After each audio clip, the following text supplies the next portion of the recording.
Bom, pessoal, voltando então à nossa aula, já eu passei só um capítulo, só uma folha, a gente está falando do LIMP, e agora eu estou passando para a próxima página para falar um pouco sobre a administração pública.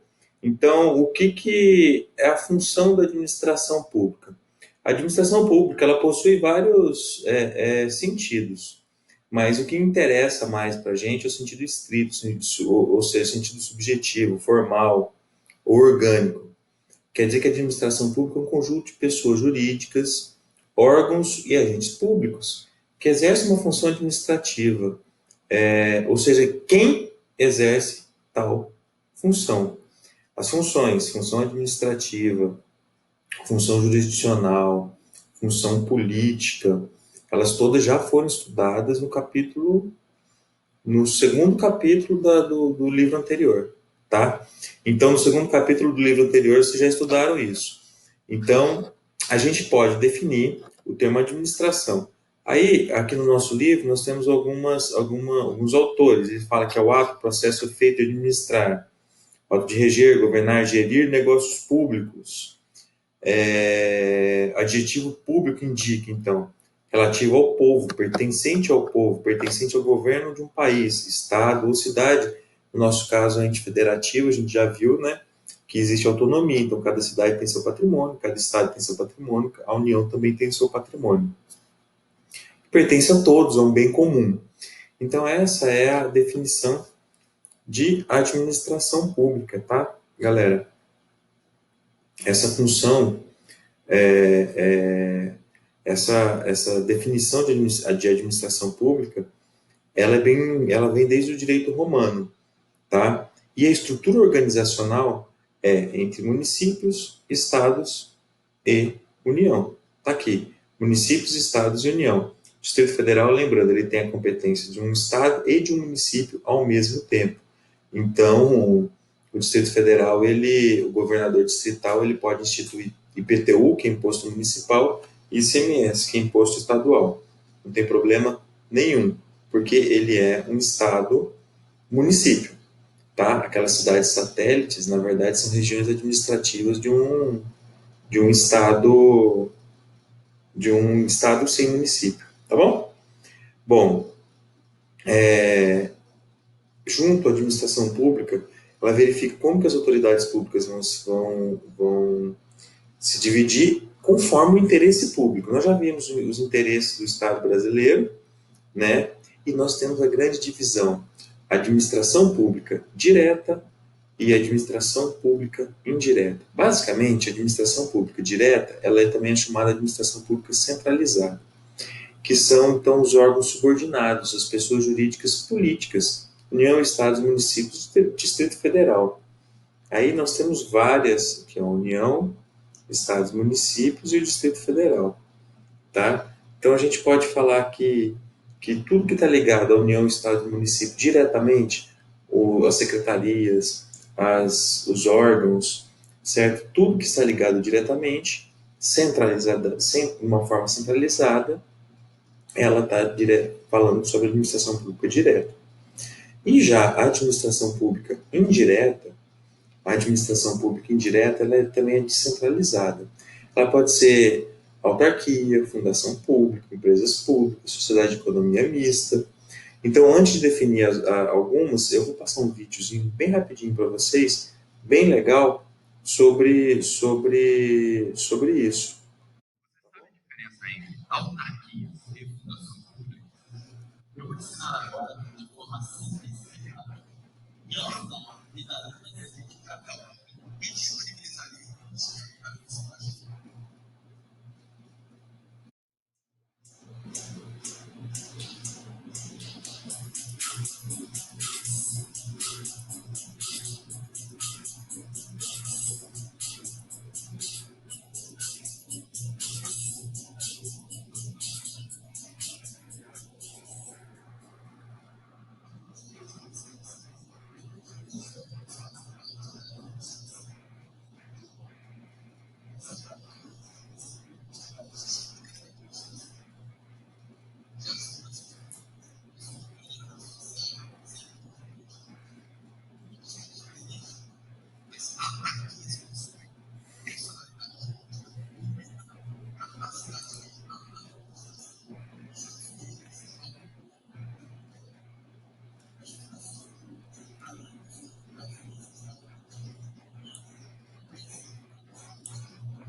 Pessoal, depois eu passo o link para vocês desse vídeo, bem legal. Então, fizemos a diferenciação entre autarquia e empresa pública. Agora, a sociedade de economia, entre autarquias e fundações. Agora, a sociedade de economia mista, o que seria empresa pública e sociedade de economia mista? Muito simples.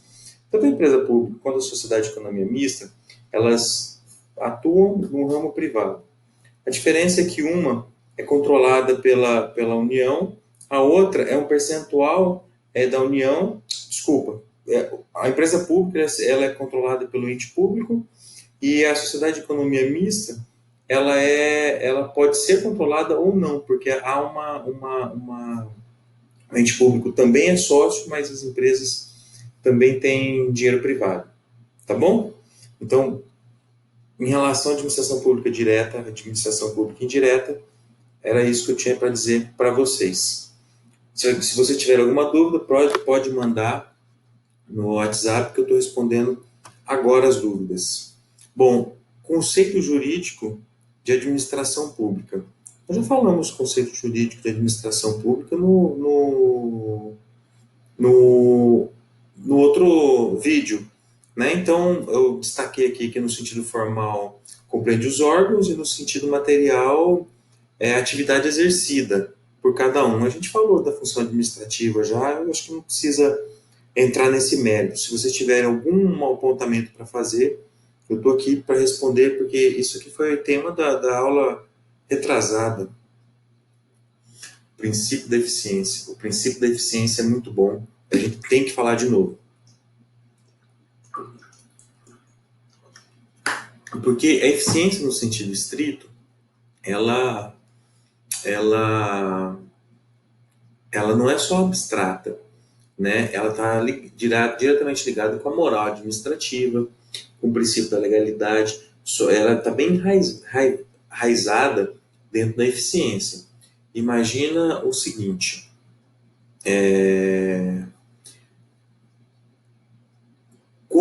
como ser eficiente numa situação de adversidade, tá?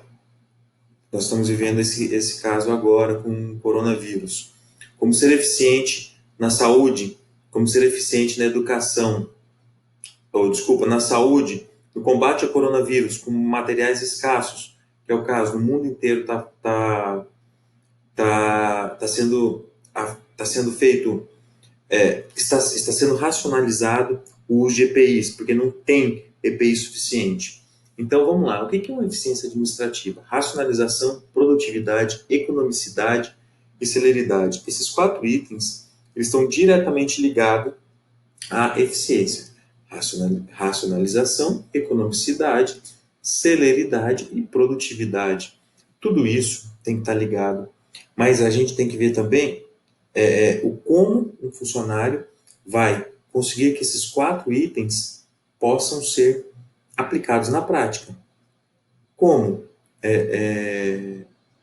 Num sentido mais amplo, há condições ou não há condições de ser aplicado?